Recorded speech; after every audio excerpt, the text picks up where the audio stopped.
Break के बाद एक बार फिर से आपका स्वागत है और चलिए अब बात करते हैं बाढ़ के कहर की। यूपी में बाढ़ का कहर, गर्रा नदी का प्रकोप जिस तरह से सामने आ रहा है, ऐसे में लोगों का हाल बेहाल हो रहा है। हरदोई में बाढ़ के कारण पुलिया बह गई है। सड़क टूटने के कारण आवागमन बाधित हो गया है। बाढ़ से टूटे कई संपर्क, स्कूल और बिजली के जो तार थे वो भी टूट चुके हैं। घर तालाब बन चुके हैं। तहसील क्षेत्र शाहाबाद के आगमपुर का पूरा मामला बताया जा रहा है।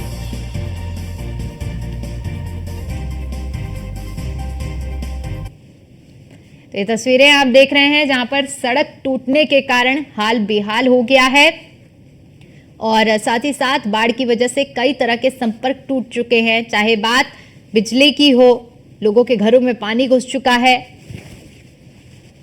गर्रा नदी का प्रकोप इस कदर है कि लोगों का हाल बेहाल हो चुका है। बाढ़ के कारण जो पुलिया थी वो भी बह गई है।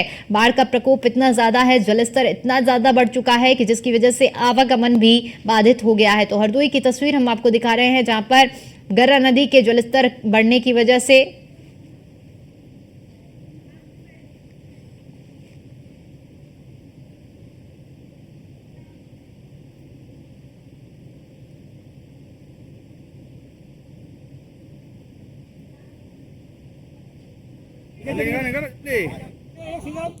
सिद्धार्थनगर जिले में एक गर्भवती महिला को प्रसव पीड़ा के बाद नाव से सरकारी अस्पताल ले जाने के लिए सड़क पर खड़ी एम्बुलेंस तक लाने का वीडियो सोशल मीडिया पर वायरल हो रहा है। दर्द से पीड़ित गर्भवती महिला को अचानक से प्रसव पीड़ा शुरू हो गई। ऐसे में क्षेत्र पंचायत सदस्य सुनील यादव ने तत्काल नाव की व्यवस्था कर उसे गांव से सड़क पर खड़ी हुई एम्बुलेंस तक पहुंचाया और फिर उसे लाकर सामुदायिक स्वास्थ्य केंद्र पर भर्ती कराया। बाढ़ की वजह से 20 मिनट की दूरी उन्हें 1 घंटे में पूरी करनी पड़ी। गर्भवती महिला का इलाज डॉक्टरों की देखरेख में सरकारी अस्पताल में चल रहा है।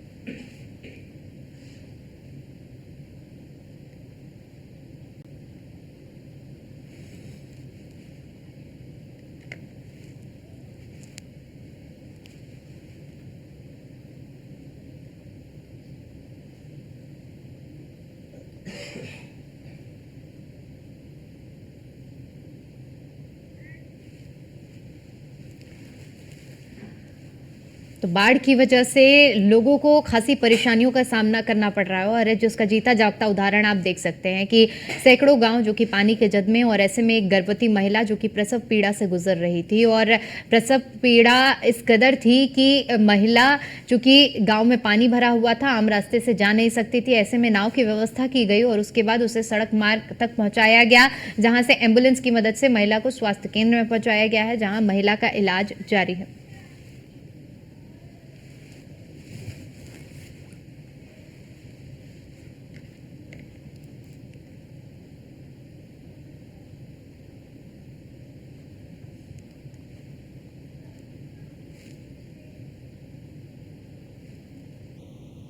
वहीं हमारे साथ हरदोई से आशीष जुड़ चुके हैं और संत कबीर नगर से मिथिलेश हमारे साथ जुड़ चुके हैं। हरदोई की अगर बात की जाए, आशीष, किस तरह से अभी हालात हरदोई में देखने को मिल रहे हैं बाढ़ के?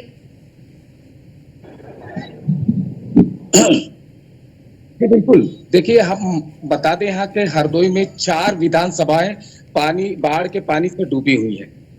चाहे वो मल्लावा बिलग्राम विधानसभा हो, चाहे वो सवाईपुर हो, उसके बाद दूसरी बात करें तो सदर विधानसभा है, शाहबाद विधानसभा है। ये चारों विधानसभाएं बाढ़ के पानी से डूबी हुई है।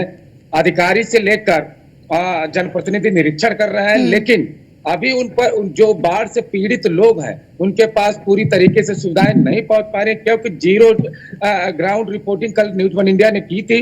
जहां पर अभी प्रशासन नहीं पहुंचा है, वहां पर न्यूज वन इंडिया टीम पहुंची थी, वहां के हालात देखे थे, क्योंकि हालात काफी भयावह थे।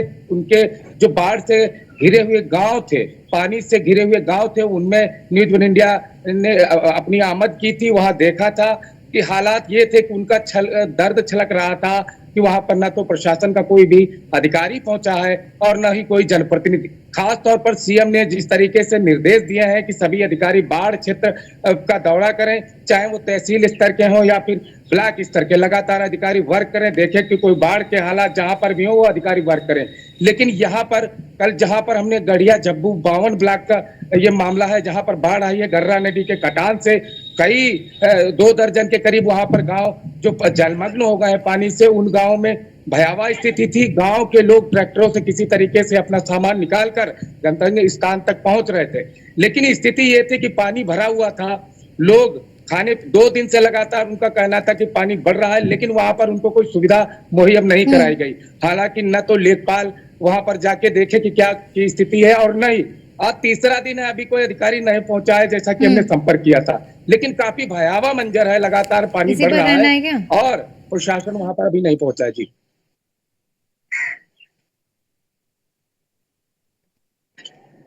हुई है। ऐसे में संत कबीर नगर से मिथिलेश भी हमारे साथ जुड़े हुए हैं। मिथिलेश, अगर संत कबीर नगर की बात की जाए तो किस तरह के हालात संत कबीर नगर में इस वक्त देखने को मिल रहे हैं? देखिए, आपको बता दें कि संत कबीर नगर जिले से कई नदियों का गुजरना होता है और नदी जिस तरह से लगातार जो है बाढ़ जैसे प्रकोप स्थिति बनती जा रही है, क्योंकि जिस तरह नेपाल के द्वारा पानी छोड़ा जा रहा है, तो जो नदी है उसके किनारे जो गांव बसे हैं उस गांव में पानी घुस रहा है और इस कारण जो है लोगों को भारी समस्याओं का सामना करना पड़ रहा है। सबसे बड़ी समस्या लोगों के सामने ये आ रही है कि शुद्ध पेयजल की समस्या आ रही है, विद्युत व्यवस्था की समस्या आ रही है। ऐसे में लोग बीमार पड़ जा रहे हैं, उनके सामने बड़ा संकट खड़ा होता दिखाई दे रहा है। ऐसे में सबसे बड़ी बात यह है कि जिला प्रशासन इस तरह से कह रहा है कि जिला प्रशासन की तरफ से साफ तरीके से कहना है कि हर प्रशासन जो है हर तरीके की व्यवस्थाओं को ध्यान रखा जा रहा है और लगातार वहां पर प्रशासनिक अधिकारियों के द्वारा निगरानी की जा रही है। तो जिस तरह गांवों में पानी घुसा हुआ है, लोगों को भारी समस्याओं का सामना करना पड़ रहा है। दर्जनों ऐसे गांव हैं संत कबीर नगर जिले के अंतर्गत जहां पर पानी घुस चुका है और लोगों को आने जाने में भारी दुश्वारियों का सामना करना पड़ रहा है। सबसे बड़ी बात यह है कि लोगों के सामने जो व्यवस्थाएं हैं वो व्यवस्थाएं नहीं मिल पा रही हैं। पानी जैसे शुद्ध पेयजल नहीं मिल पा रहा है, विद्युत व्यवस्था नहीं मिल पा रही है। ऐसे में लोग जो बच्चे हैं, जो बच्चों शिक्षा ग्रहण करने जाते हैं, वो बच्चे घर से बाहर नहीं निकल पा रहे हैं। तो कहीं ना कहीं सबसे बड़ी संकट ये पानी की वजह से दिखाई दे रहा है और बाढ़ जैसे हालात बन गए हैं, क्योंकि जो नेपाल के द्वारा पानी छोड़े जा रहे हैं उसमें बड़ी संख्या में लोगों को भारी दुश्वारियों का सामना करना पड़ रहा है। जी बिल्कुल। और अगर मिथिलेश, प्रशासन की व्यवस्थाओं की जिस तरह से बात हो रही है, किस तरह की, क्योंकि राहत सामग्री भी वितरित की जा रही है, बाढ़ चौकियां बनाई गई हैं, अगर संत कबीर नगर में बात करें तो क्या ये व्यवस्थाएं भी सुचारू रूप से चल रही हैं, लोगों को इसका फायदा मिल रहा है या नहीं?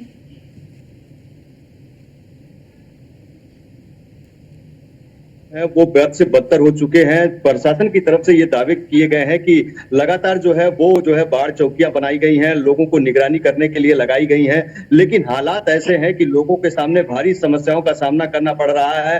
हालांकि प्रशासन की तरफ से ये दावा किया गया है कि जगह जगह जो है प्रशासनिक अधिकारियों की तैनाती कर दी गई है और लोगों को लगाया गया है, जिससे बाढ़ जैसे स्थिति से लोगों को काबू मिल सके और किसी प्रकार की समस्या ना हो सके। क्योंकि सबसे बड़ी बात यह, अभी हाल ही में आपको बता दें कि जो है जिलाधिकारी पुलिस अधीक्षक के द्वारा संयुक्त रूप से जो है बाढ़ क्षेत्रों का दौरा किया गया है और उन्होंने साफ तरीके से दौरा करते हुए संबंधित अधिकारियों को सख्त निर्देश दिए हैं कि कहीं भी किसी भी प्रकार की असुविधा ना होने पाए। इसको लेकर जो है जो बांध के किनारे जो रेन कट हो जा रहे हैं, जैसे बरसात हो रही है तो रेन कट हो रहे हैं, रेन कट को भरने के लिए प्रशासन की तरफ से पुख्ता इंतजाम किए गए हैं और साफ तरीके से जिला प्रशासन की तरफ से ये निर्देश दिए जा रहे हैं कि कहीं किसी प्रकार की खामियां सामने ना आए। इसको लेकर प्रशासन पूरी तरह से मुस्तैद है। लेकिन सबसे बड़ी बात यही है कि जो बाढ़ जैसे क्षेत्र हैं, जो बाढ़ से घिरे हुए गांव हैं, उनके सामने, लोगों के सामने बड़े संकट मंडराता हुआ दिखाई दे रहा है। क्योंकि अभी लगातार जो नदियां यहाँ से बहाव कर रही हैं, उनके जलस्तर बढ़ते जा रहे हैं और इसको लेकर ग्रामीण चिंतित है। ग्रामीणों का साफ तरीके से हमने बातचीत की तो उनका कहना है कि उनको चिंता सता रहा है कि कहीं ना कहीं वो किस हालात से गुजरेंगे, क्योंकि जिस तरह से लगातार नदियां उफान पे आ रही हैं, नदियां लगातार बढ़ रही हैं, इसको लेकर ग्रामीण चिंतित है। ग्रामीणों का साफ तरीके से कहना है कि अगर कहीं किसी प्रकार की अनहोनी होती है तो उनके सामने बड़ा संकट खड़ा होता दिखाई दे रहा है। जी बिल्कुल, क्योंकि अनहोनी और होनी नहीं चाहिए, क्योंकि लोगों की जान आफत में इस वक्त आई हुई है, लोगों का जनजीवन अस्त व्यस्त है। आशीष, अगर हरदोई की बात करते हैं तो हरदोई में किस तरह से व्यवस्थाएं की गई हैं? क्या बाढ़ चौकियां स्थापित की गई हैं? राहत सामग्री सही समय पर सही लोगों तक पहुंच पा रही है या नहीं? देखिए, कल न्यूज वन इंडिया ने जीरो ग्राउंड रिपोर्टिंग की थी, वहां पर देखे थे बाढ़ के हालात किस तरीके से भयावह हैं। क्योंकि कल की बात है, कल जो शाहबाद से पाली मार्ग है, उसकी पुलिया जो मेन मार्ग है, उसकी पुलिया ही इतनी, बाढ़ का पानी इतना तेज था कि पुलिया ही बहकर चली गई। कई संपर्क मार्ग टूट गए। पावर हाउस जो है वो भी पानी में डूब गया। 82 गांव की बिजली उसमें गुल हो गई।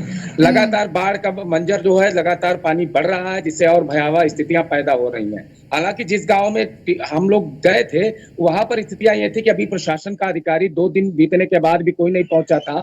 हालांकि शाहबाद में शाहबाद के पाली क्षेत्र में जो जहां पर बाढ़ के हालात हैं, वहां पर तो अधिकारी जरूर गए, लेकिन 52 क्षेत्र में जिस सदर विधानसभा में हम लोग गए थे, वहां पर कोई भी प्रशासनिक अधिकारी नहीं पहुंचा और न ही कोई प्रतिनिधि पहुंचा।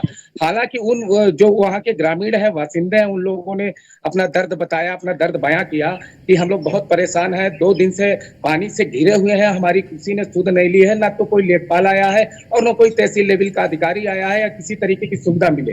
खाने पीने के सामने उन लोगों को बड़ा स्थितियां सामने आ रही हैं, क्योंकि उनको बड़ा समस्याएं का सामना करना पड़ रहा है। ना तो उनको कोई राशन लेने के जाने की व्यवस्था, क्योंकि ना तो वहां पर नाव है और ना ही इस तरीके की कोई व्यवस्था है कि वो जा सके।